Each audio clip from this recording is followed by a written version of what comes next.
years in the Department of Defense's remote viewing program. He served as an operational remote viewer, a theory instructor and trainer.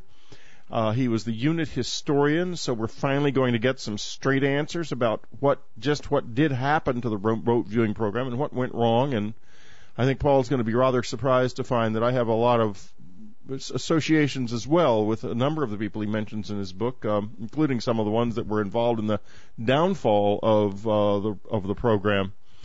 Paul is published by the same publisher I'm published by, Tom Doherty Associates. His new book is Reading the Enemy's Mind Inside Stargate, America's Psychic Espionage Program, with a foreword, a very dynamic foreword by columnist Jack Anderson. And Paul's website is www.rviewer.com. That's rviewer.com.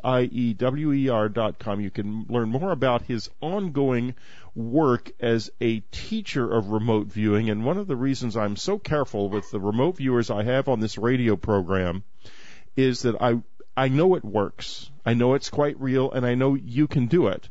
But I don't want you to get sucked up in overpriced, underdone remote viewing courses. And when you go to people like Paul or Lynn Buchanan or Russel Targ, who we've had on the show, you will get the real thing. I mean, because this guy, Paul, is the real thing. Am I right or wrong about that, Paul? Have I remote viewed your bona fides correctly? About the Pepsi or whatever it is that's the other real thing, but... could you say that again? I like to think I'm the real thing, but that depends on whether you're talking about Pepsi or whatever that soft drink is that's also the real thing. Oh, I see. So, just a joke, sorry. Okay, well, we all know about the story of remote viewing and how it got started and what it was all about. And I want to really talk about two things over the course of this program. Later we'll get into the end game for the Stargate program, for the remote viewing program, and what went wrong, and people I knew quite well, like Dick D'Amato and Robin, whose last name I won't mention simply because you didn't mention her last name in your book. Right, I didn't see any point in that. Right, and what roles they played in it and so forth. Some of the people in the Congress who were involved I also knew quite well. And so it's interesting that our lives kind of dovetailed in this particular way. We'll be discussing Ed Dames. But before we begin that, I think it's always terribly interesting if you could tell us a little bit about how you became involved in this process. Well, I just sort of fell into it. I didn't even know it existed.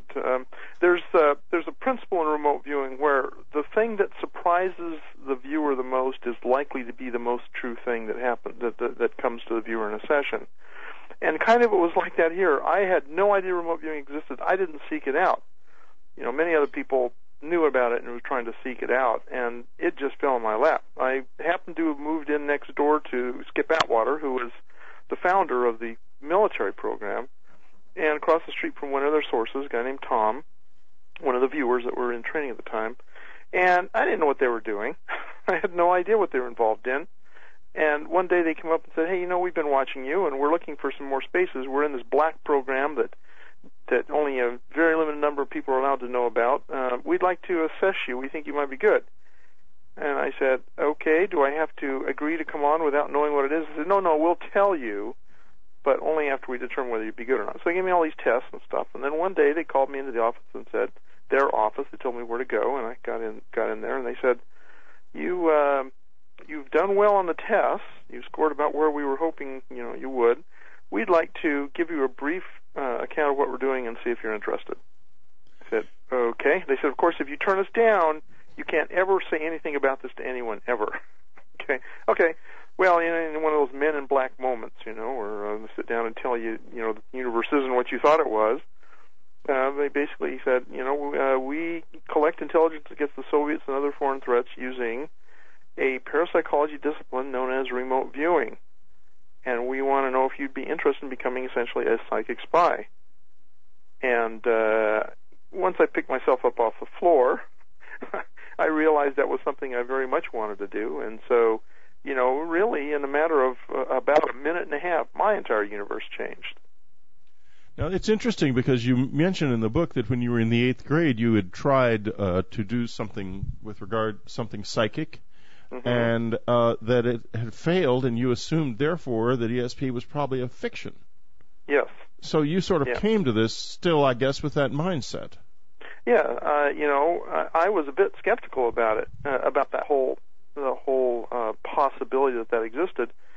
But it doesn't take long to do the calculation. You're sitting. Well, I think I was sitting here. Maybe I was standing. I don't remember now. And I'm told that the government is not only that they have a program that people actually are working in, and they have an office and a facility, and they're recruiting personnel to be trained to do it. And that involves money, that involves appropriations from Congress, it involves a track record of some kind of effectiveness. All of that stuff was going through my mind at that moment, and clearly there's got to be something to it if those kinds of things are going on. So that just changed my mindset on whether or not this stuff was possible. I was willing then at that point to entertain the possibility it just might be. So you were somewhat more open to it. Now, you also became involved with Bob Monroe of the Monroe Institute, did you not? Yeah, to some degree. I did actually get to visit with him on a number of occasions, and went through one of the training programs that they had. The gateways Yeah, it was the equivalent of a gateway. It had a different name because they were trying to disguise it so the government could pay for it. Oh, I see. But it was essentially a gateway, yes. Now, there have been lots of conspiracy theorists whose ideas have suggested that there was some sort of dark conspiracy involving remote viewing and Joe McMoneagle and the Monroe Institute and Bob Monroe. And how do you respond to that? It's a pretty lugubrious question. I'm sorry, but I don't have any. The whole thing seems very lugubrious to me. But so how do you respond? Yeah, it was. A lot of things happen, in the world in general, but in this particular situation, it's basically synchronicity.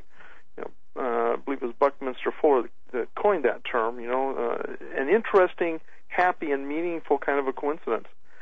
Well, it so happened that Skip Atwater, who was at the time a lieutenant, had been essentially, through the various layers, tasked by a 2-star general to create a remote viewing program for the U.S. Army.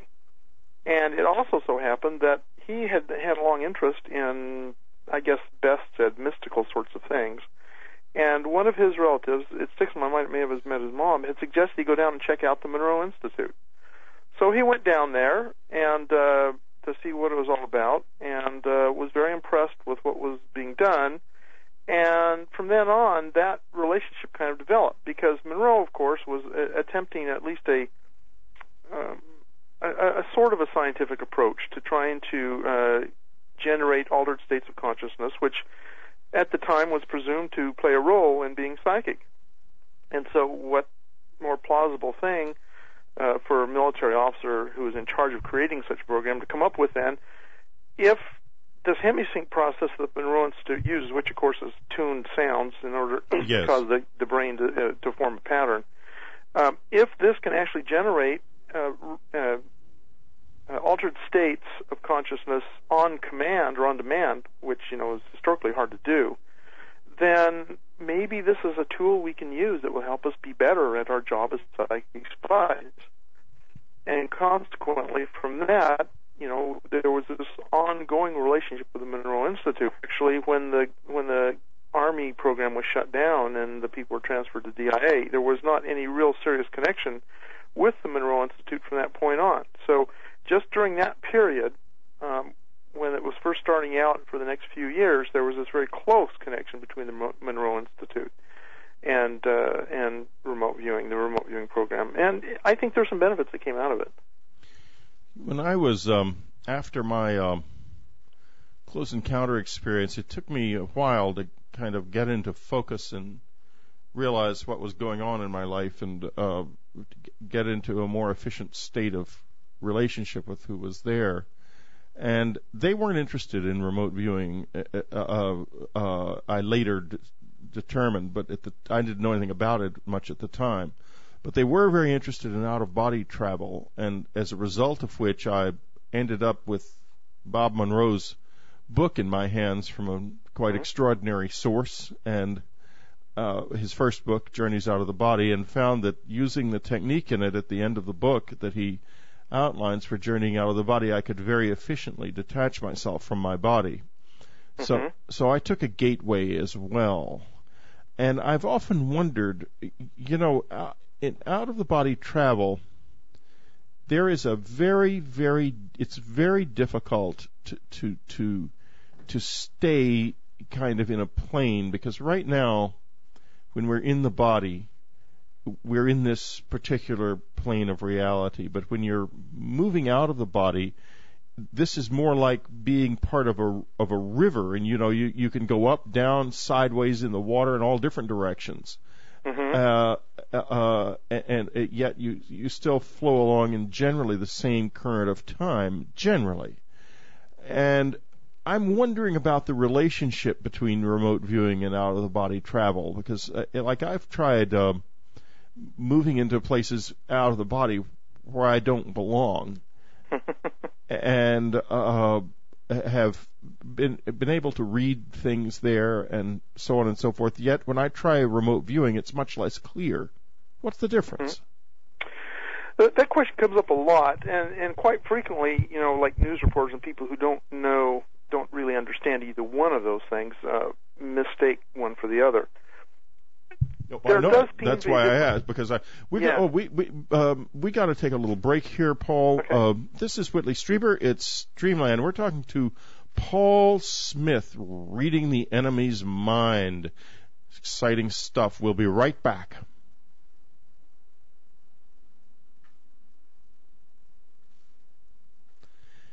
This is Whitley Strieber. It's Dreamland. We're talking to Paul Smith, reading the enemy's mind. His website, rviewer.com, rviewer.com. If you're serious about expanding your capabilities and your consciousness, you might think very seriously about getting involved with somebody like Paul Smith, who knows whereof he speaks. If you can learn remote viewing, he can teach you. Now, Paul, let's get back to the process, the difference between remote viewing and out-of-body travel. Sure. Please let us know what you think about that. Yeah, it's quite possible that they're both related, that maybe they're either end of a continuum of experience. This is how I distinguish the difference.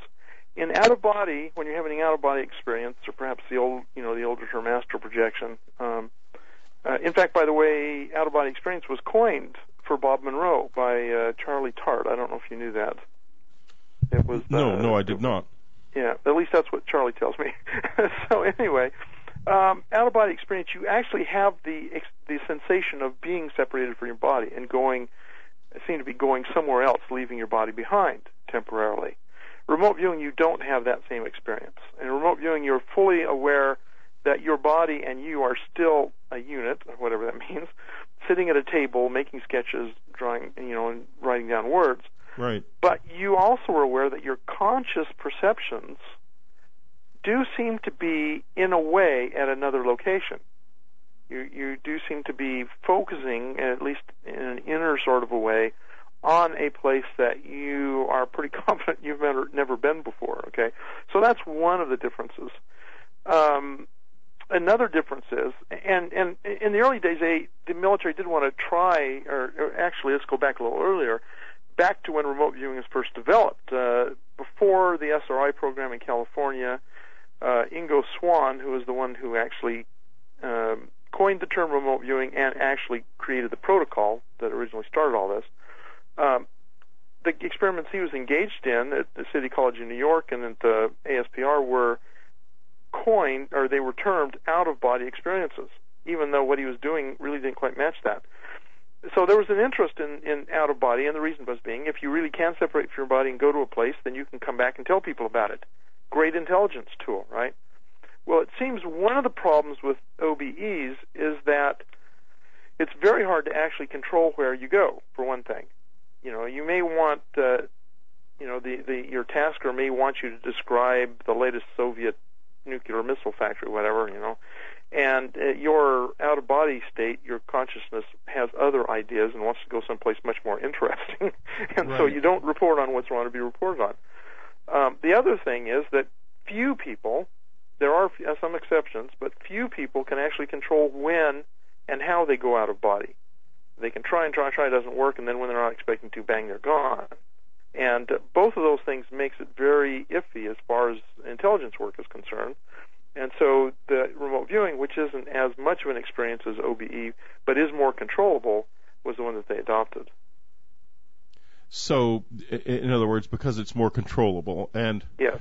I took a course, just a very brief one-day course from Lynn Buchanan, and in remote viewing, and I was very interested in something that appears quite a bit throughout your book, especially when you're discussing Ed Dames, which is the sense of doom and catastrophe that seems to attach itself to this. And I want to come at this from a slightly different direction, because after the course was over, Lynn came over to my house and gave me a little test.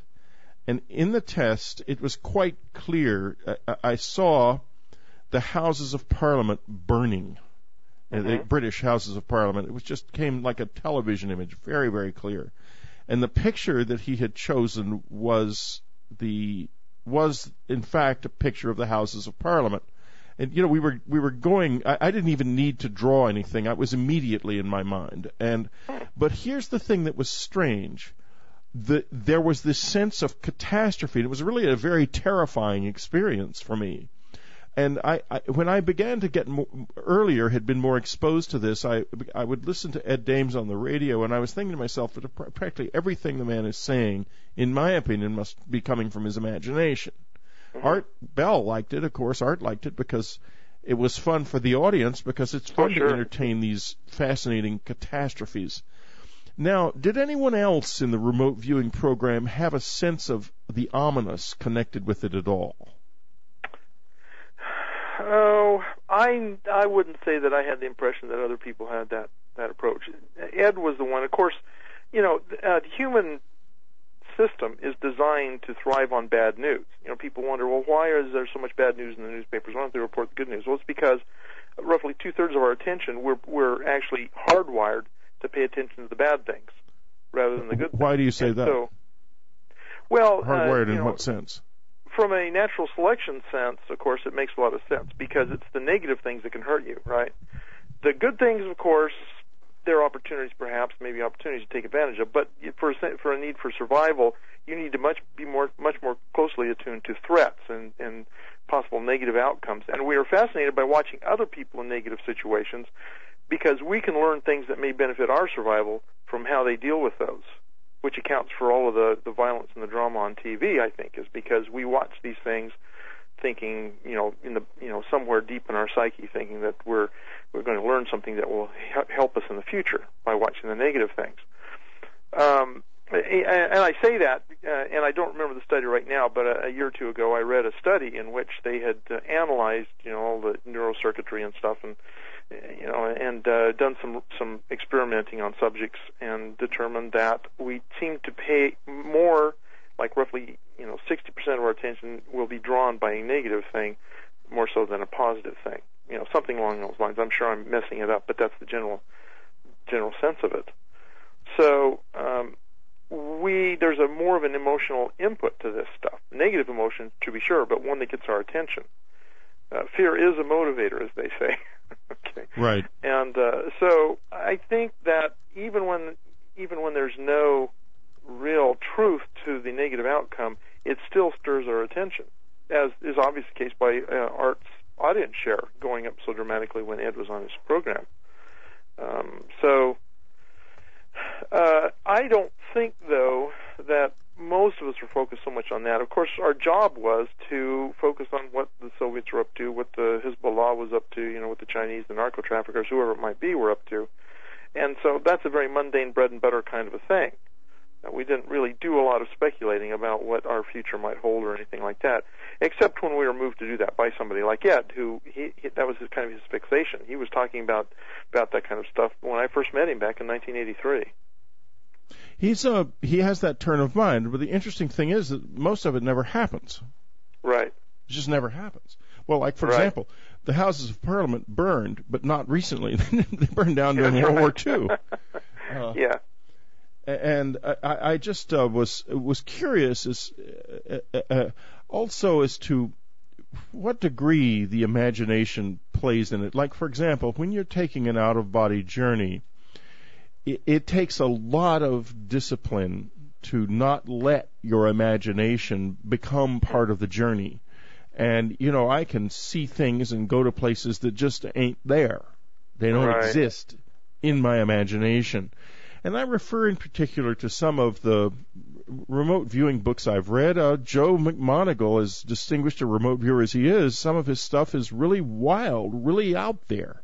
Mm-hmm. And what do you do with that material when it's unverifiable? You make a comment at one point in your book about being annoyed by somebody who was calling you and talking more and more about having contacts with UFOs and aliens during their remote viewing sessions.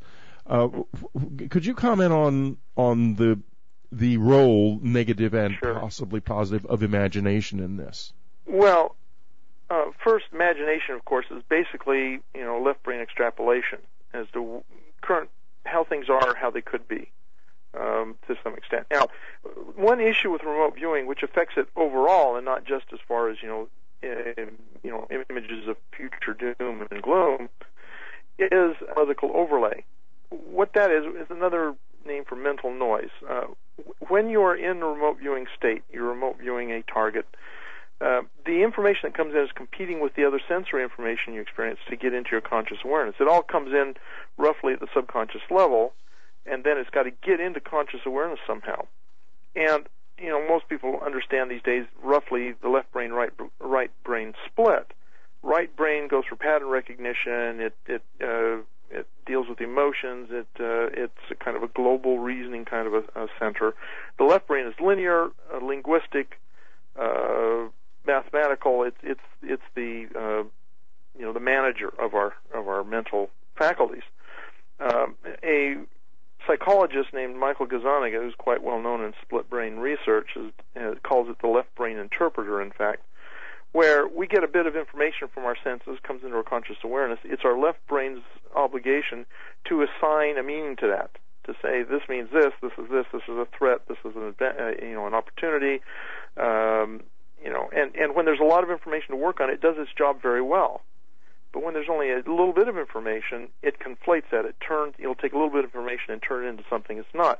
I use the example: you're walking through the woods at dusk, you see a shape off in the distance, it looks like a bear. Your left brain will tell you, hey, that looks like a bear, let's get out of here. Okay? And, you may panic or whatever based on that interpretation.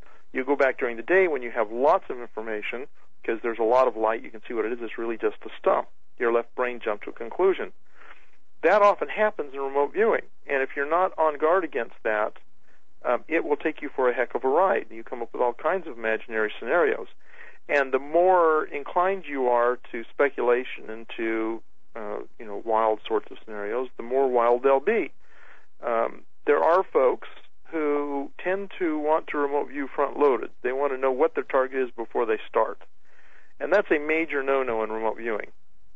You are not supposed to know what your target is up front. You're supposed to be totally blind to it, because otherwise things like I just described happen. If you think that, if you're told the target's going to be the Supreme Galactic Council, because somebody presumes there is one, then you're going to come up with all kinds of stuff about the Supreme Galactic Council. But most of it probably, or maybe even all of it, isn't even true. When we come back, we're going to be starting to talk about what happened. Why isn't the remote viewing program going on now? Because we'll begin by discussing some of the remarkable successes that Paul himself has been involved in. This is Whitley Strieber. It's Dreamland. We'll be right back.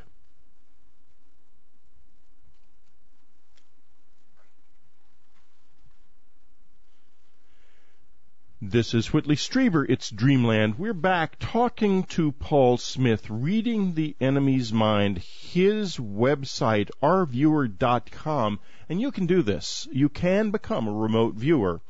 And, Paul, just apropos of what we were discussing, I want to put a bit of closure on this discussion about the difference between out-of-body travel and remote viewing, and why remote viewing is a more stable platform. It is, I think, because you're still in a left brain, right brain context. You're still inside the physical structure of the brain when you do it. Now, from I've done enough out-of-body travel to know that that structure very quickly becomes a memory. It is not something, everything, the longer you stay out of your body, the more profoundly the way your mind works changes, and it really begins to change after 3 or 4 minutes so dramatically that, I don't want to get into it now. That's not what this show is about. But in any case, let's go on and talk about once you were in the program and you knew some of the really cool people. I think you're still friendly with Hal Puthoff, as I recall my wife telling me, and a guy I have the highest regard for. He's a really, really extraordinary man. And what were some of the successes that you had in the program? Well, it started, of course, even when I was in training. There's nothing quite like being given just a number, and from that number, following the method you've been taught, and coming to draw a sketch and describe verbally something that strikingly resembles the intended target. That just is, I hate to use a cliche, but it's a very affirming kind of an experience, right? So, but those things, don't usually catch people's attention. What's more interesting are the ones where you've done something constructive for national defense, for example, right? I think my first really gee whiz wow kind of experience was when I was tasked to describe a Soviet warhead, actually, a missile warhead. I can't tell you even now how the tasking was done because there's still some, I think, sensitivity issues there. But the end results have now been released by the CIA, and I drew this amazing sketch of what's called a MIRV, a multiple independently targetable reentry vehicle. It's basically a bunch of warheads, usually around 8 or 10, contained in one nose cone. And I did a great sketch of that without knowing I was supposed to be doing, describing a warhead at all. Although halfway through, I pretty well figured it out. I mean, when you draw something that's shaped like a missile, it's got these little things inside. It's really hard to pretend like you don't know what it is they've targeted you on. So that one really got my attention. Then, of course, there are others. The one I often tell people about is my experience with the USS Stark. Yeah, that was going to be my next question. Okay, so should I put that off, or no? Go right ahead. Okay. Let's stay with it. Okay. We had this procedure we called a directed search. It was the idea was to, try and it wasn't a specific target. The idea was to go out and try and determine what might be important to report on. And the tasking for this particular directed search was report on what will be most important for us to know about in the next few days. Now, of course, I didn't know that was what the tasking was. All I got was a number, which stood for that tasking. So I get this number, and I'm sitting there going through the process, and I start describing a metallic structure out in the middle of the water, and I recognize it's moving, so I then realize it's a vessel of some sort. And I had this sort of impression it was an American destroyer, but I put that down to analytical overlay. And it's sailing along at night in an area that had sand on 3 sides. The water was bounded by sand on 3 sides. And then I got an impression of an aircraft flying along some distance away, and the aircraft then launches these tubular things that make guttering, roaring sounds, and the tubular things fly around and then somehow come together with a ship, and there's smoke and flame and consternation amongst the crew, and the ship leans to one side, and there's fire hoses on the deck, all kinds of things like this, right? So this creates another impression of exocet attack on a warship. I went through and got a whole bunch more details about this thing, and along about, 45 minutes, an hour into it, my monitor, who happened to be Ed Dames, says, you're off, too bad, you can't be on all the time, we just chalk this up to a bad session and go home for the weekend, it being Friday. So put it in the safe, go home for the weekend. Monday morning, Skip Atwater calls up. He says, Paul, where's that session you did on Friday? I said, what do you want that for? I was off. He said, you haven't looked at the papers today, have you? What? And so I pick up the Washington Post and open it up, and there it is, front page.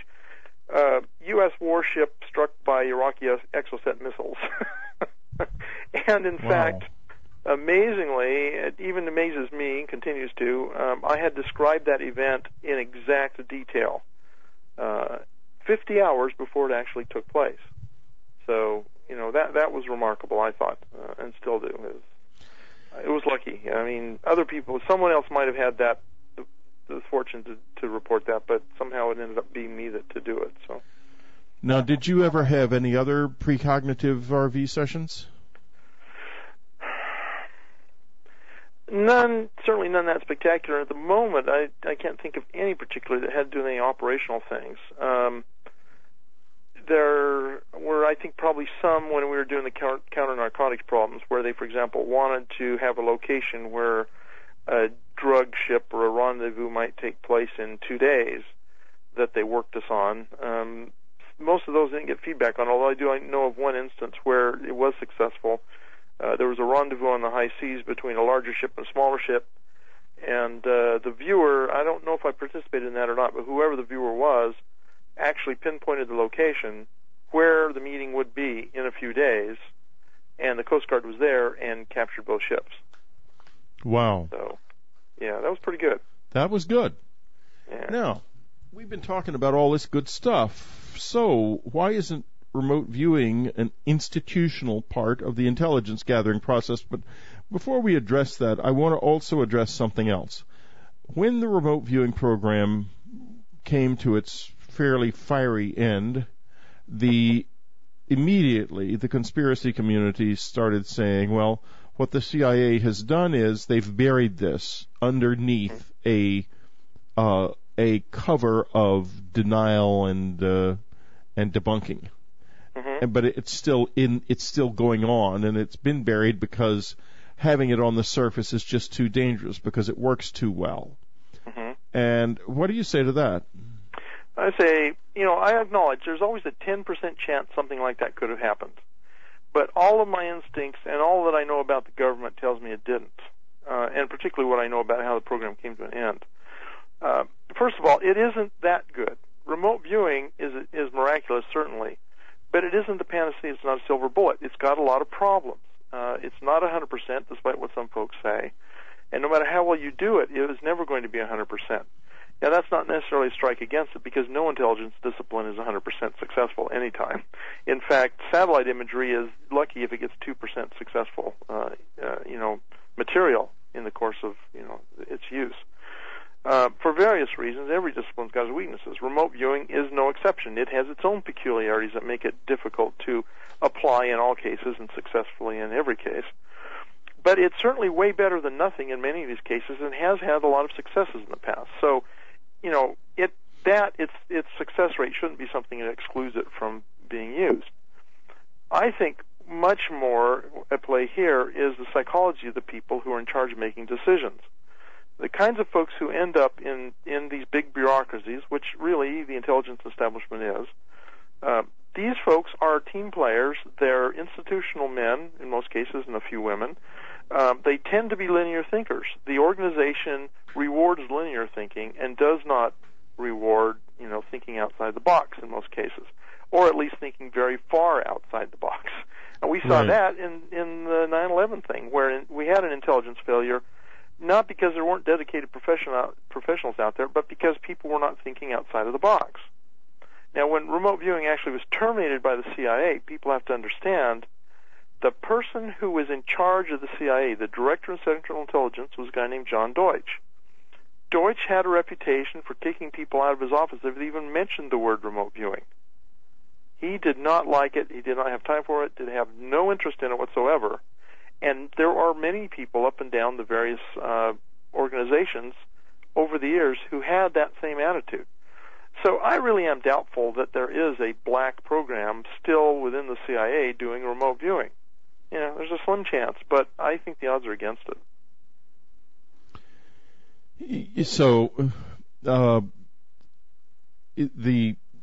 the people who were like John Deutsch, there were other people. Jack Verona comes to mind, mm-hmm. who were very supportive of this mm-hmm. program, and the program went on for a long time. 23 mm-hmm. years is a long life for any kind of program in the intelligence community, especially because they do tend to burn down for all kinds of different reasons. Mm-hmm. So it was an impressive run, and yet there was a very cursory study done that brought it to an end. Could you tell us a little bit about that study? But wait, wait. I'm mistiming this. I'm sorry. I'm coming up on a break right now. I don't want to ask you a question.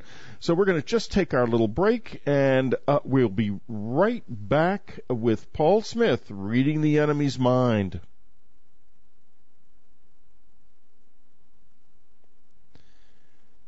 This is Whitley Strieber. I'm talking to Paul Smith, reading the enemy's mind, Inside Stargate, America's psychic espionage program. We're getting a little deeper than you normally will get, primarily, I guess, because I know so many of the people involved in this, and probably fully half of the people he mentions in his book are people I either are friends or acquaintances, and so it's. Well, I hope I said nice things about them. Well, you did for the most part, but now, let's pick up where we were just a moment ago, if you will, and continue on. We were just getting ready to talk about the study that brought Stargate to a halt. Mm-hmm. Yeah, it was the infamous AIR report. That's right, the AIR report. Yeah, the American Institutes of Research. These folks were contracted to do a review of the remote viewing program to determine if the CIA ought to continue it. And they got some qualified folks, and they got some other folks, and they looked into it, but to a great extent it was very superficial. The science it went to two parts, the science side of it and the operational side of it. And neither one of them were treated adequately. On the science side, they had someone who's positive towards parapsychology, Jessica Utz, who is really a very widely respected academician. She is very smart and very accomplished, and everyone respects her.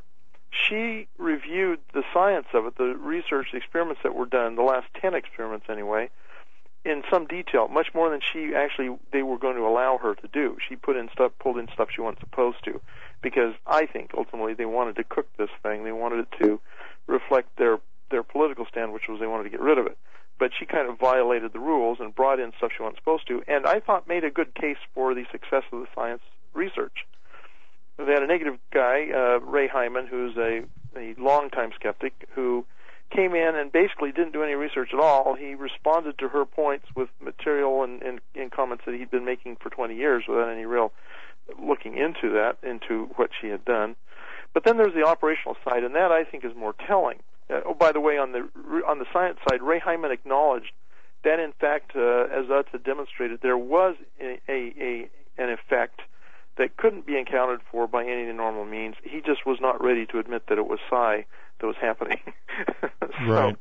Anyway, the operational side was much more, I think, problematic, because what they did, the final conclusion of the AIR report was, remote viewing has never been useful from an operational perspective, and that's almost an exact quote. Remote viewing has never been useful as an intelligence tool.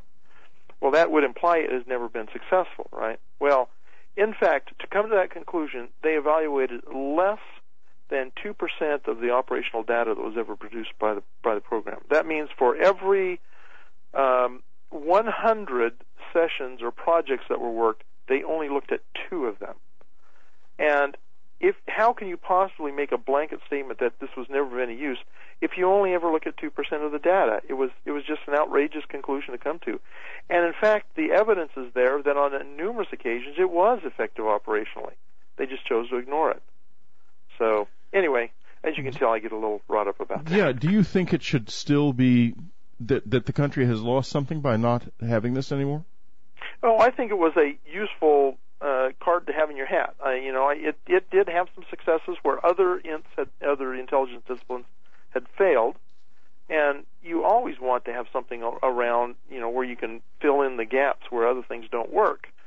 And it's very cheap. As far as a government program is concerned, it's very cheap. You hear the $20 million figure tossed around, that's what the program cost. Well, that might be true, but in government standards, that's cheap. But in fact, the operational program was only a fraction of that. I'm sorry, go ahead. No, I'm agreeing with you. Go ahead. Oh, yeah. Yeah, the majority of that $20 million went for the research part of it, which I'm not complaining about that. I think that was justified. But just the down-in-the-dirt operation stuff, the thing that actually produced the intelligence results, I don't know. This is a rough off-the-cuff guess, but my guess is that probably never amounted to more than maybe $5 million of that entire $20 million over a couple of decades. That's just chicken feed. It is for a capability that promises at least some significant dividends. So, well, now that it has become clear that the Pentagon has lost $2.3 trillion over the past 20 years, and routinely loses something around $1 billion a year, just loses that money.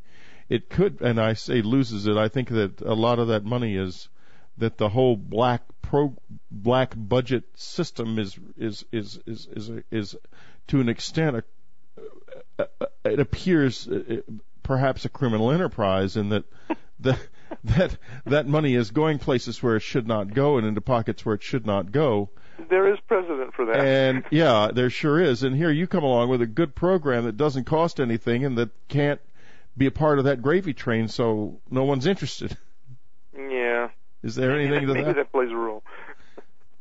You mentioned you have a very interesting little paragraph toward the end of your book on Carl Sagan's book, The Demon Haunted World, which I thought was a very important and quite a devastating book in terms of the future of the progress of human thought and the progress of scientific knowledge, because it had a chilling effect in so many different areas. Dr. Sagan, who's ironically one of the people who raised Dr. Sagan, was a dear friend of myself and my wife's, and it's the strangest, strange world, so small, you know. But anyway, one of the things that you mention is that in this book, you say he's full of angst about how superstition and magical thinking might take over again as it did during the Dark Ages, should science give a nod to the possibility that anything psychic might be real. Now, Sagan is long dead, and superstition and magical thinking are taking over. And they're not coming from this direction at all. They're coming right out of the Congress. I mean, you'd look at someone like Bill Frith or Tom DeLay or the president. These people engage in magical thinking and superstition all the time, routinely, in their religious beliefs, I think. And so it is taking over anyway. Yeah, everybody has their own. Well, let's see. Let me think. Remember, Marx said the religion is the opiate of the people, and then I've forgotten who it is came along and said that revolution is the opiate of the intellectual. Right. And everybody's got their own opiate, right? But my point is this: that and perhaps I'm straying a little bit from where we ought to be going. But so I'll return to where we should be going, which is the rejection by the skeptical community of this particular process, primarily because they can't find anything in any known paradigm that would explain it. Yes. In other words, it does not seem to enter physics. Right. Now, do you have an explanation in your own mind? Well, no. Not one that would fit into any particular theoretical context. My possible suggestion of a place to start looking for an explanation would be the issue of non-locality or quantum entanglement, which a lot of people are suggesting these days. Russel Targ came up with talks about it a lot, and other folks. And that's because there's this very odd phenomenon at the quantum level where particles that have in some way become entangled in the past, no matter how far apart they are, if you influence one, the other one instantly influenced as well. And we're talking about things that completely violate the speed limit of the universe, the speed of light. And it doesn't seem to, it doesn't behave like electromagnetism, which, of course, when you deal with electromagnetism, things fall off with distance and they become less precise over time. Non-locality seems not to fit in that. And since that's very similar to how remote viewing seems to be working, there's a lot of suspicion that maybe remote viewing is a non-local phenomenon. Here's the problem. Physics doesn't know what non-locality is. They know, the physics knows that it does exist. They've proved it both mathematically and experimentally. But they don't know what makes it work. It just does. Well, okay, sounds like magic to me. So So right. if remote viewing is a non-local phenomenon, that puts it in the realm of physics, but doesn't explain it. Well, I met a man in Canada a few years ago, in 1999, who he was a man of truly exceptional knowledge, and I wish I could tell you what his name was, but I've never been able to track him down since the evening I met him. He said that the tiny, very, very the same, I guess, a field that electroencephalogram or an EKG will pick up, that electrical field around the body, that the part of it that was above the surface of the skin was itself an organ, and that this organ, it could go non-local, and that you could obtain information. It was an organ of perception that we just don't know how to use. Maybe there's something in that.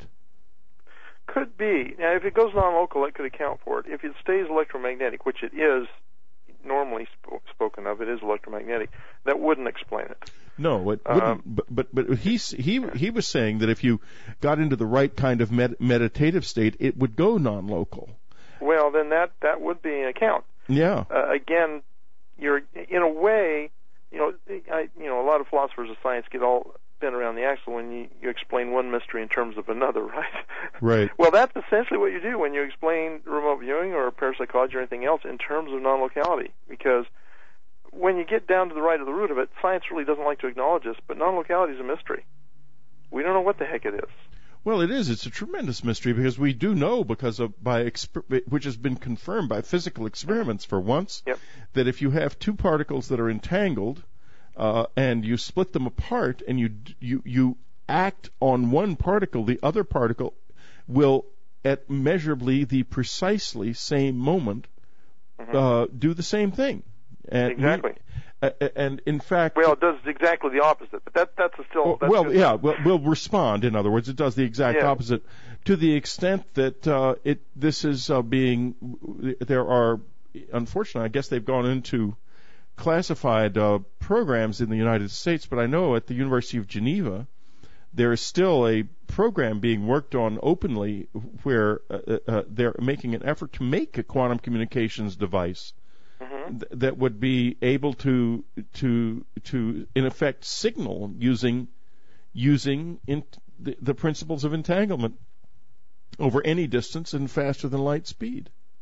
Pretty cool. Yeah. But it means that there's something about the universe that we don't understand at all, that we do know is a physical reality. Yeah. But, of course, that fact, it doesn't make the skeptics any more likely to accept this. And that's the issue. And, I'm also it does reveal the weakness of their position, though, I think. It does. Oh, absolutely. And their position is quite weak. But they also have great PR. One thing I've noticed with my book is that really, essentially, effectively, no newspapers have reviewed it or barely even mentioned it.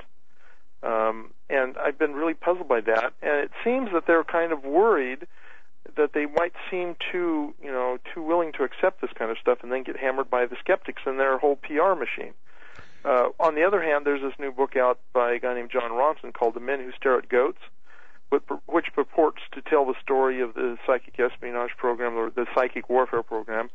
I'm finding out more and more that a lot of that book is bogus. So anyway, but the point of it is they're very happy to review that one. It's been reviewed by the New York Times. It's been reviewed by a bunch of other sources. And is it a skeptical book, or? I'm sorry? Is it a skeptic book, or? Not really. Ronson is kind of I don't know, it's kind of an existentialist account of the program in some way. It's a lot of,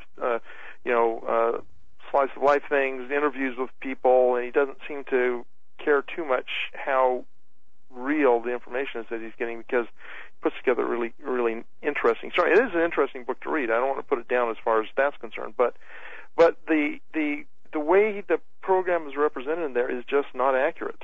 It isn't the way it's portrayed in that book. But because it's portrayed in a kind of a silly, bizarre kind of a way, it seems that the mainstream media is only too willing to give attention to that one, as opposed to a book which tries to present what I try to do anyway, present a measured, objective, still with a viewpoint, right? But documented account, that one people don't seem to care much about, at least in the the press has an addiction to lies. I found that to be the case because God knows I've been in the middle of a whole pack of them with what happened to me with the close encounter experience, and the hunger of the press and the eagerness of the press to publish the lie rather than the truth is really extraordinary and very, very peculiar. I think that there's something quite awful in the human mind that makes us do this, that's related in some deep way to some sort of death wish. That's all I can think, because like what happened to me, if it had been handled differently publicly, it would have been an enormous opportunity. I haven't probably talked about more than 5% of what actually went on, because there's just no point in it. It's useless. I have to tell you, by the way, I don't know if you'd heard mention of this, but my wife was a reporter out in Boulder, Colorado, when you came out there to speak once, and she interviewed you. Oh, yeah? And she said, and she's the Dana Scully in our family, me being Fox Mulder, of course. Right. She said, you were the one person who came the closest convincing her that alien abductions could be real. Well, that's ironic, because I don't know whether or not they are myself, but I do know that there's something going on that hasn't been adequately explained. She just said that the way you presented it, matter-of-factly, she said, you didn't have any axes to grind, and that she found very, very compelling. So, well, it started with a rape in the middle of the night in 1985, truly, but it became much more than that over the years. I had this presence in my life for 11 years, and anyway, that's not what we're talking about today. Yeah. Reading the enemy's mind. Paul Smith, do you dare to try your own skill at remote viewing? If you do, then start at his website, rviewer.com. That's rviewer.com. Paul Smith is the real deal. He can do this, and he can teach you how to do it too. You might also very seriously consider picking up Reading the Enemy's Mind. Learn what really happened inside Stargate. It is quite a remarkable and fascinating tale. America's psychic espionage program, which rose out of almost nothing, became something quite extraordinary, and then was destroyed by the narrowness of the human mind. What an extraordinary story. This is Whitley Strieber. It's Dreamland. Next up, Linda Moulton Howe.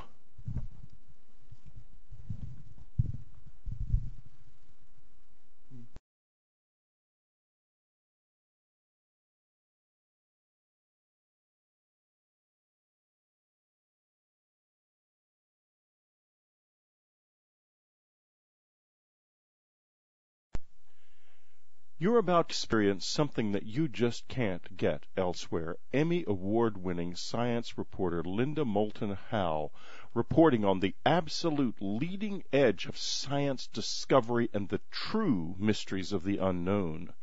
Don't miss her website, earthfiles.com, the one science website that tells you the secrets and gives you the facts that others dare not. earthfiles.com. This week, she's reporting on that mysterious hotspot near Santa Barbara, California. Did you know that there are temperatures reaching toward 500 degrees in a 3-acre area near Santa Barbara, and nobody knows why? Then, cat mutilations are back with us again, this time in Washington State. So fasten your seatbelts. Here she is from Albuquerque, Linda Moulton Howe. Thanks, Whitley. Well, first, I want to start with an Earth mystery that even scientists say is unique, one of a kind. This week, brush fires in Rancho Palos Verdes, California, were inflamed by harsh winds which threatened multi-million-dollar homes. And in Colorado, nearly 13,000 acres burned south of Denver, causing 5,000 people to run for their lives until firefighters finally got the flames back under control. Raging brush fires are becoming a yearly problem in the West, especially California. And now comes a science report about rock so hot they started the August 21st fire last year in the Los Padres National Forest in California that burned up 3 acres about 18 miles northeast of Santa Barbara. The fire started on the surface of a landslide that covers 17 acres and probably slid within the past 5 to 10 years. The cause for the landslide is unknown, and the source of all the hot rock is unknown. So far, geothermal or volcanic magma have been ruled out. This week I talked with a scientist who is going to present a paper about all of this at the Geophysical Society of America in Salt Lake City the middle of October. The scientist is Alan King, Southern California province geologist for the USDA Forest Service based in Goleta, California. The title of Mr. King's upcoming presentation is, quote, "The Landslide That Caused a Forest Fire, the Study of an Unusual Thermal Anomaly," unquote. And you can see photographs of this unique geological phenomenon at my website, www.earthfiles.com. At the top of the headlines page is a link to this hot rock report and photographs that show even steam coming from the landslide surface. Now, here is Forest Service geologist Alan King. From the beginning of the August 2004 Los Padres National Forest Fire and the discovery of rocks that have reached 584 degrees Fahrenheit, while scientists are still uncertain about the sustaining source of such heat over the past 11 months. Firefighters went out and extinguished the fire, but still felt heat coming out of the ground, and they saw a number of fissures in the ground and areas with whitish and various colored mineral deposits on the surface, and a lot of heat coming out. So they, after not being able to figure out exactly what was going on, they brought out a thermometer, a candy thermometer, common in a kitchen, and stuck it down into one of these fissures, and the thermometer registered a heat of 400 degrees, which was the maximum that thermometer could register. And at that point, they called me out to take a look at it as the forest geologist. I made a visit to the site and was quite amazed with what I was seeing there.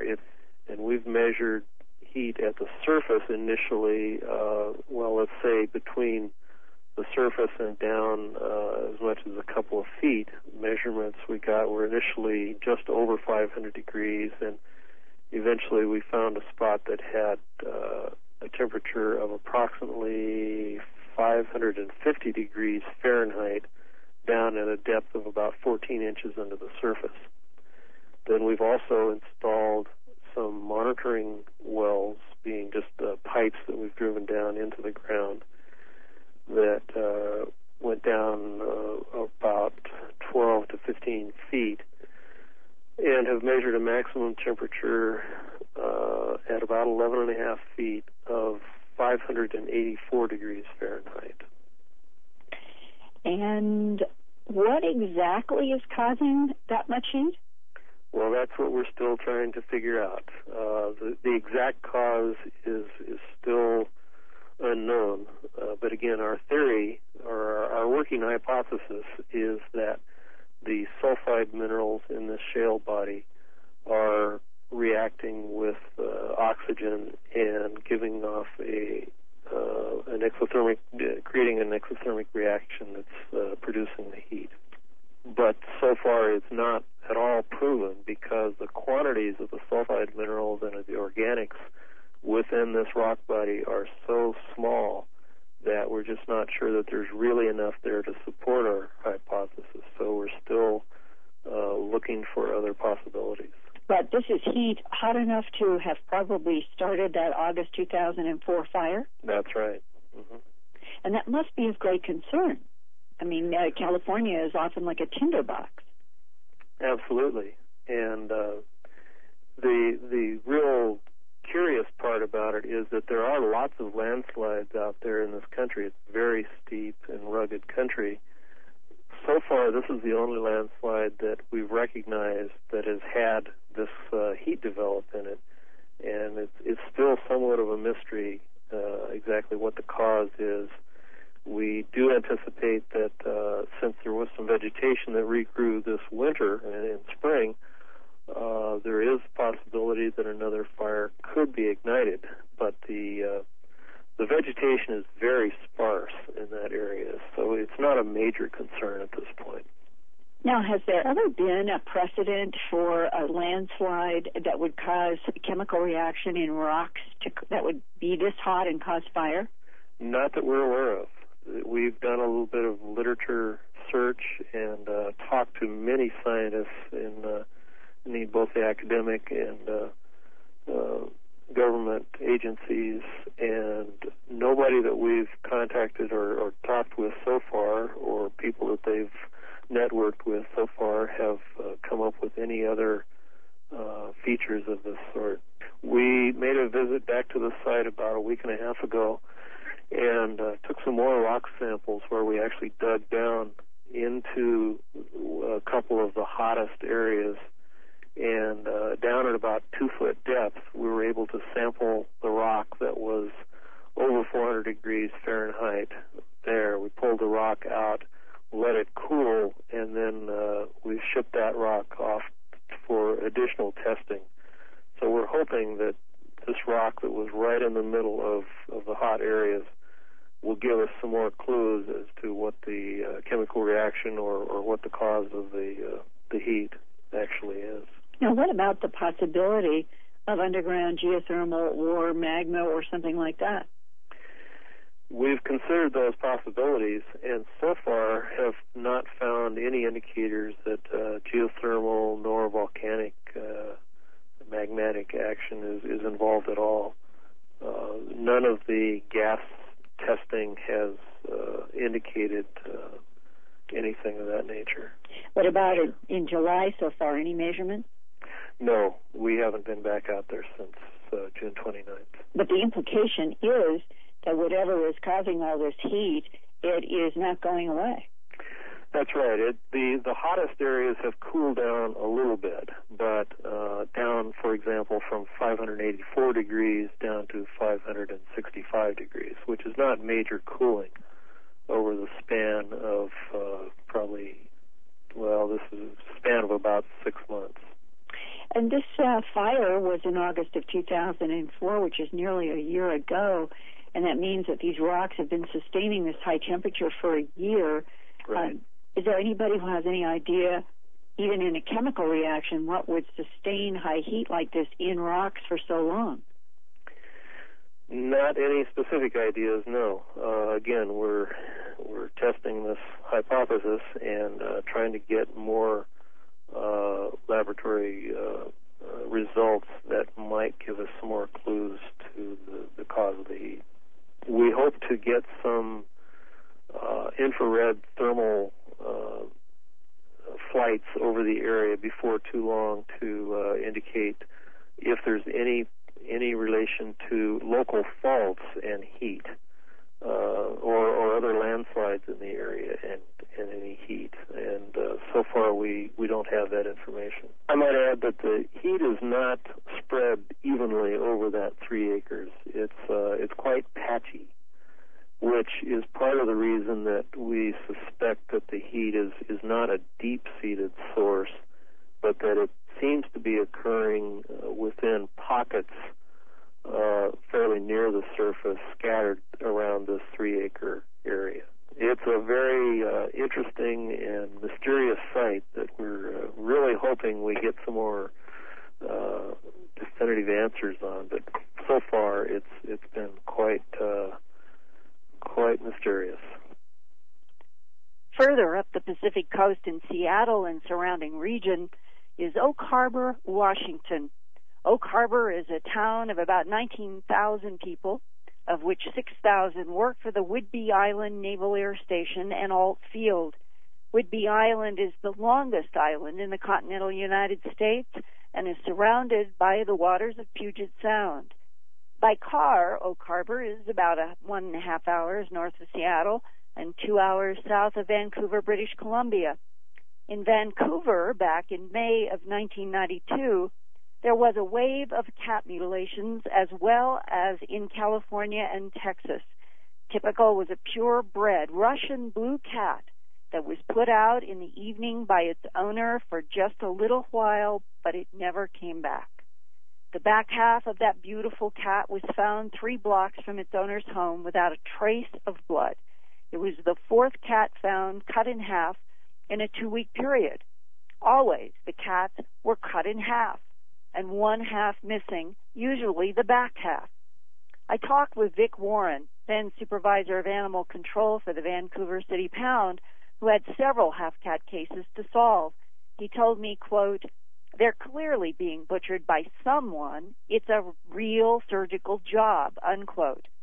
In March 1993, hematologist and pathologist Dr. John Altshuler of Denver received one of the Vancouver half-cats for examination and confirmed that the entire excision through the cat had been cut with high heat. Similar waves of cat and half-cat mutilations have been reported throughout the world since at least the 1970s. The following are some of the locations where small animal mutilations have occurred, some with repeating cycles every few years. London, England, Toronto and Vancouver, Canada, Seattle, Bothell, and Bellingham, Washington, Falls Church, Virginia, Pensacola and Navarre, Florida, Lee, New York, Los Alamos, New Mexico, Tucson, Arizona, Oklahoma City, Oklahoma, Fort Worth, Austin, and Plano, Texas, Tustin, San Jose, and San Diego, California, Denver and Aurora, Colorado, and Salt Lake City. And it's happening again now in Seattle, Burlington, Mount Vernon, Anacortes, and Oak Harbor, Washington. I talked with Oak Harbor's Animal Control Officer, Terry Sampson, this week, who confirmed his office has 7 half-cat cases there, and 3 more occurred this past weekend in Anacortes, and several more in Burlington, Mount Vernon, and Seattle.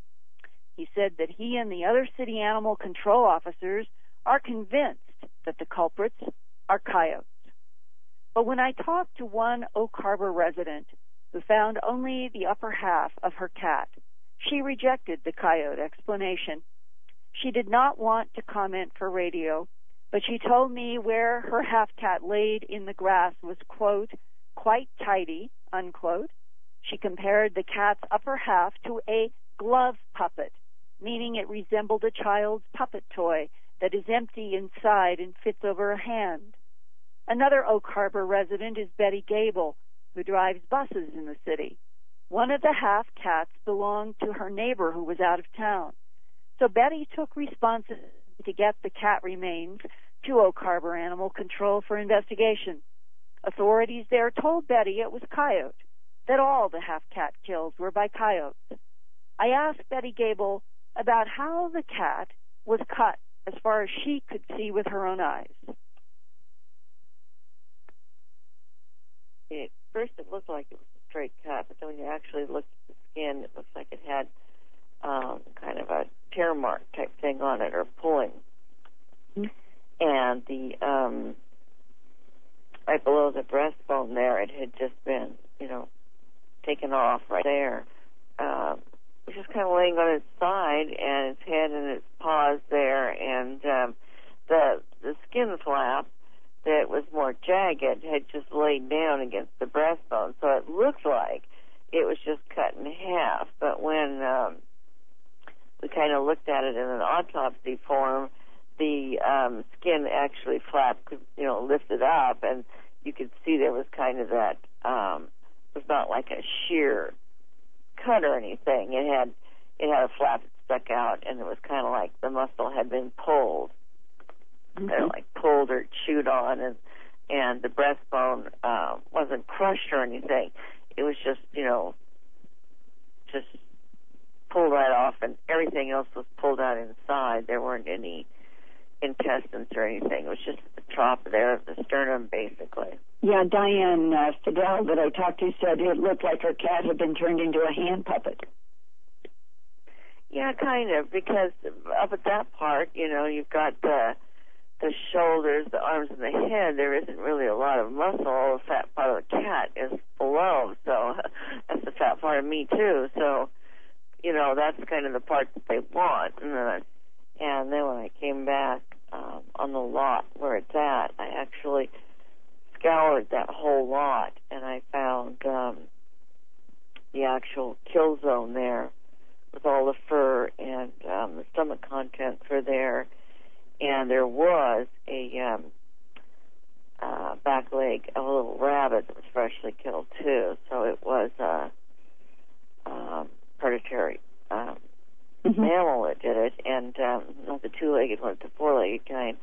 Then I went to two houses beyond that, and they'd each lost a cat. And one of the ladies had the same similar thing. I did find another kill zone, and then she showed me that was where her cat was.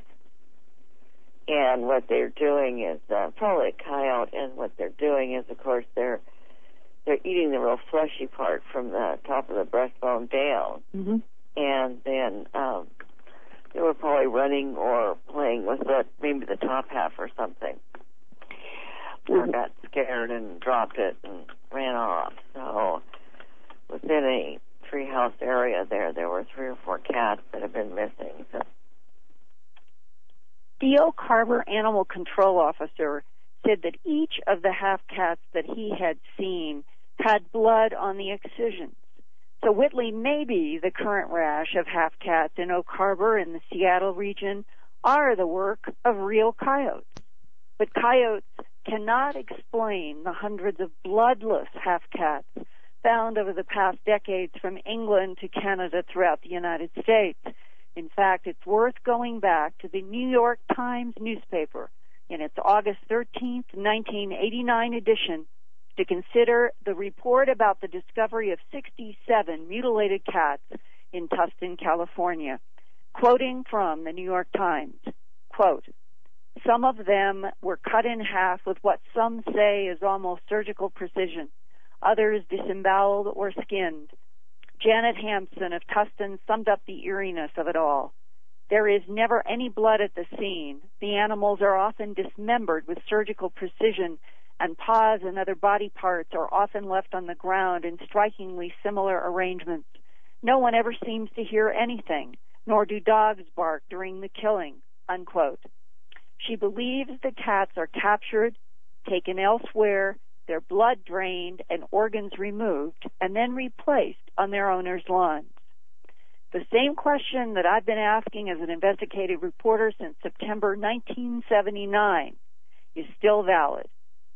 If not coyotes in some of these cases, who or what is killing and mutilating large and small animals around the world, and why? Linda, it is a question that it really begs to be answered and cannot be answered. And I wonder, though, in the cases that you were describing today, the one that where the front half of the cat looked like a hand puppet, was there anything left of the back half? Any legs or bones or tail or anything? Nope, nothing in that cat was found. But the thing about Betty Gable that I really respect, she didn't know, and animal control told her it was coyotes, but she did her own investigation. She went around the neighborhoods and she found 2 kill zones, meaning she found the back half remains of a cat that seemed to match her neighbor's, which is different from the woman who found hers so neatly that she called it, that looked like a hand puppet. So Betty Gable did find a kill zone that involved the back half of a cat, and there was a rabbit leg. And maybe animal control is correct that there's blood on these, and maybe these are coyote kills. And we are back in that twilight zone that always seems to be in some of this phenomena in which there are events in nature that play out, in which animals die, sometimes in odd ways, from natural predators. But the natural predator attacks are always characterized by blood, tooth marks, and tears. That has not been the case throughout most of the half-cats. That's why it has been such a mystery to police, law enforcement, and to Dr. John Altshuler, God rest his soul. He passed away last year, but he had the courage to do so much work as a pathologist and hematologist, helping me for about 10 years on both large animal cases and small animal cases, and showed me under the microscope so I could see with my own eyes what these excisions look like that had been cut with heat. And one of those was that beautiful blue Persian cat from Vancouver, and it broke your heart because I had the photographs, and the cat looked perfect from the shoulders on up. And that excision, from a hematologist, pathologist point of view, had been cut with heat. Now, what that instrument is and who applied the instrument to that cat is still unknown. Well, I don't know. It just seems so creepy. I mean, one is led to think last that week's story. Yeah, it does tie in with last week's story. It's so creepy because, it's one thing to think, well, maybe there are bizarre aliens here and they're mutilating cattle, and maybe it's conceivable it has something to do with food or genetic engineering, but this has a look of something that's being done as a kind of terrible fun. It's horrible, more horrible. And then there are the human mutilations that there are smatterings of stories about, some of which you've been quite close to, and me too. But those again, I mean, there's some sort of evil reason behind it. It's the irrationality of these that makes them creepy, because it suggests that there is someone endowed with breathtaking capabilities who are also mad. And the affection that humans have for cats and dogs. Exactly. Anybody who has studied the planet knows that deep affection. And so the violation of cats, as well as dogs, but especially since this has been focused, the half animal has been focused on cats, it is like a personal violation of the family. I think the reason it's been focused on cats is they're not noisy. A dog, no, I'm serious about this. Let me explain. You come up on a dog, it's liable to bark. Cat is not going to bark. He's going to raise his hackles and hiss, not hearable from any distance away, like in a closed house nearby. So it's a lot safer. Whatever's out there may want to do it to dogs, may even prefer to, but they're afraid of causing the dogs to react in a noisy way and attract the attention of the owners. It's interesting. Your point is a good one, because I'm thinking of I've reported now on Dreamland, Coast to Coast, and EarthFiles.com, just in the last 4 or 5 years, I was just going over my own files, at least a dozen reports specific about cat mutilations. And the issue has come up in areas that were not rural, like Oak Harbor. That's an island, and it could be argued that there's lots of coyotes and it's very rural. But when you go to towns like Austin, Texas, and Tustin, California, and Plano, Texas, and you are finding cats that are being found in the yards right outside the front door of people that are in residential areas. They're not in farm country. And they say that there is not a bark, there's not a sound. How did anybody get the cat and do this and not have some kind of a ruckus?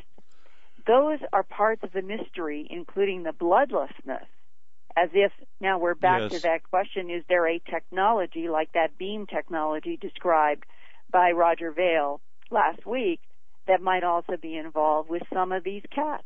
Well, maybe whatever's doing this eats the blood, and they do, there's like squeezing an orange to them or something. I might add, by the way, with regard to coyotes in Austin, Texas, my 2 cents worth is that I know Austin well, and San Antonio, and have lived in between both of the cities and lived in them one or the other for years, and I don't now, but I did until recently. And there aren't. You're right about that. Coyotes are rarely, in all of that time, growing up and living there, I've seen one coyote inside the city limits. One. Well, listen, Linda, we've come to the end of our time together, and I'd like to thank you for being with us. A great report, as always. Very thought-provoking about what's going on in Santa Barbara, and do keep us posted about that when they come to some conclusions, because I really would be nice to have a little advance warning if there's going to be a volcano blowing off over there. Linda Moulton Howe's great website, earthfiles.com. Don't miss it, and don't miss Dreamland next week. We're coming back at you with something very, very cool. I know in the Department of Defense's remote viewing program, he served as an operational remote viewer, a theory instructor and trainer. He was the unit historian, so we're finally going to get some straight answers about what did happen to the remote viewing program and what went wrong. And I think Paul's going to be rather surprised to find that I have a lot of associations as well with a number of the people he mentions in his book, including some of the ones that were involved in the downfall of the program. Paul is published by the same publisher I'm published by, Tom Doherty Associates. His new book is Reading the Enemy's Mind Inside Stargate, America's Psychic Espionage Program, with a foreword, a very dynamic foreword by columnist Jack Anderson. And Paul's website is www.rviewer.com. That's RVIEWER.com. You can learn more about his ongoing work as a teacher of remote viewing. And one of the reasons I'm so careful with the remote viewers I have on this radio program is that I know it works. I know it's quite real, and I know you can do it. But I don't want you to get sucked up in overpriced, underdone remote viewing courses. And when you go to people like Paul or Lynn Buchanan or Russel Targ, who we've had on the show, you will get the real thing. I mean, because this guy, Paul, is the real thing. Am I right or wrong about that, Paul? Have I remote viewed your bona fides correctly? About Pepsi or whatever it is that's the other real thing, but could you say that again? I say I like to think I'm the real thing, but that depends on whether you're talking about Pepsi or whatever that soft drink is that's also the real thing. Oh, I see. So, just a joke, sorry. Okay, well, we all know the story of remote viewing and how it got started and what it was all about. And I want to really. So you were somewhat more open to it. Now, you also became involved with Bob Monroe of the Monroe Institute, did you not? Yeah, to some degree. I did actually get to visit with him on a number of occasions, and went through one of the training programs that they had. The gateways yeah, it was the equivalent of a gateway. It had a different name because they were trying to disguise it so the government could pay for it. Oh, I see. But it was essentially a gateway, yes. Now, there have been lots of conspiracy theorists whose ideas have suggested that there was some sort of dark conspiracy involving remote viewing and Joe McMoneagle and the Monroe Institute and Bob Monroe. And how do you respond to that? It's a pretty lugubrious question. I'm sorry, but I don't have any. The whole thing seems very lugubrious to me. But so how do you respond? Yeah, it was. A lot of things happened, in the world in general, but in this particular situation, it's basically synchronicity. I believe it was Buckminster Fuller that coined that term. An interesting, happy, and meaningful kind of a coincidence. Well, it so happened that Skip Atwater, who was at the time a lieutenant, had been essentially, through the various layers, tasked by a two-star general to create a remote viewing program for the U.S. Army. And it also so happened that he had a long interest in, I guess best said, mystical sorts of things. And one of his relatives, it sticks in my mind, it may have met his mom, had suggested he go down and check out the Monroe Institute. So he went down there and to see what it was all about, and was very impressed with what was being done. And from then on, that relationship kind of developed, because Monroe, of course, was attempting at least a a sort of a scientific approach to trying to generate altered states of consciousness, which at the time was presented. You talk about two things over the course of this program. Later we'll get into the end game for the Stargate program, for the remote viewing program, and what went wrong, and people I knew quite well, like Dick D'Amato and Robin, whose last name I won't mention simply because you didn't mention her last name in your book. Right, I didn't see any point in that. Right, and what roles they played in it and so forth.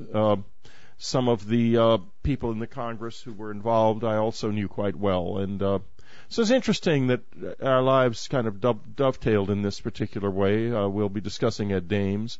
But before we begin that, I think it's always terribly interesting if you could tell us a little bit about how you became involved in this process. Well, I just sort of fell into it. I didn't even know it existed. There's a principle in remote viewing where the thing that surprises the viewer the most is likely to be the most true thing that happens that comes to the viewer in a session. And kind of it was like that here. I had no idea remote viewing existed. I didn't seek it out. Many other people knew about it and were trying to seek it out, and it just fell in my lap. I happened to have moved in next door to Skip Atwater, who was the founder of the military program, and across the street from one of their sources, a guy named Tom, one of the viewers that were in training at the time. And I didn't know what they were doing. I had no idea what they were involved in. And one day they came up and said, hey, we've been watching you, and we're looking for some more spaces. We're in this black program that only a very limited number of people are allowed to know about. We'd like to assess you. We think you might be good. And I said, okay, do I have to agree to come on without knowing what it is? He said, no, we'll tell you, but only after we determine whether you'd be good or not. So they gave me all these tests and stuff, and then one day they called me into the office and said, their office, they told me where to go, and I got in there, and they said, you've done well on the tests. You scored about where we were hoping, you would. We'd like to give you a brief account of what we're doing and see if you're interested. I said, okay. They said, of course, if you turn us down, you can't ever say anything about this to anyone ever. Okay. Well, in one of those men in black moments, where they sit down and tell you, the universe isn't what you thought it was. They basically said, we collect intelligence against the Soviets and other foreign threats using a parapsychology discipline known as remote viewing. And we want to know if you'd be interested in becoming essentially a psychic spy. And once I picked myself up off the floor, I realized that was something I very much wanted to do. And so, really in a matter of about a minute and a half, my entire universe changed. Now, it's interesting because you mentioned in the book that when you were in the 8th grade, you had tried to do something something psychic, mm-hmm. and that it had failed, and you assumed, therefore, that ESP was probably a fiction. Yes. So you sort of came to this still, I guess, with that mindset. Yeah, I was a bit skeptical about it, about the whole possibility that existed. But, it doesn't take long to do the calculation. You're sitting, I think I was sitting here, maybe I was standing, I don't remember now. And I'm told that the government is not only they have a program that people actually are working in, and they have an office and a facility, and they're recruiting personnel to be trained to do it, and that involves money, that involves appropriations from Congress, it involves a track record of some kind of effectiveness.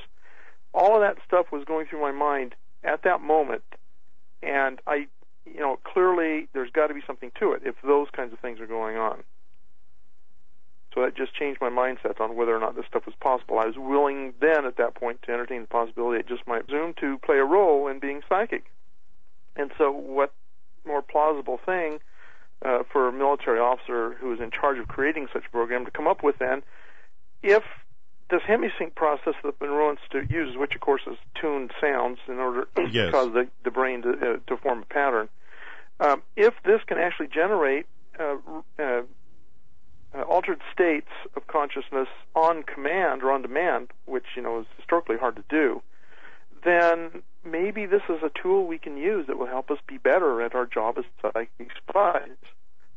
And consequently from that, there was this ongoing relationship with the Monroe Institute. Actually, when the Army program was shut down and the people were transferred to DIA, there was not any real serious connection with the Monroe Institute from that point on. So just during that period, when it was first starting out for the next few years, there was this very close connection between the Monroe Institute and remote viewing, the remote viewing program. And I think there's some benefits that came out of it.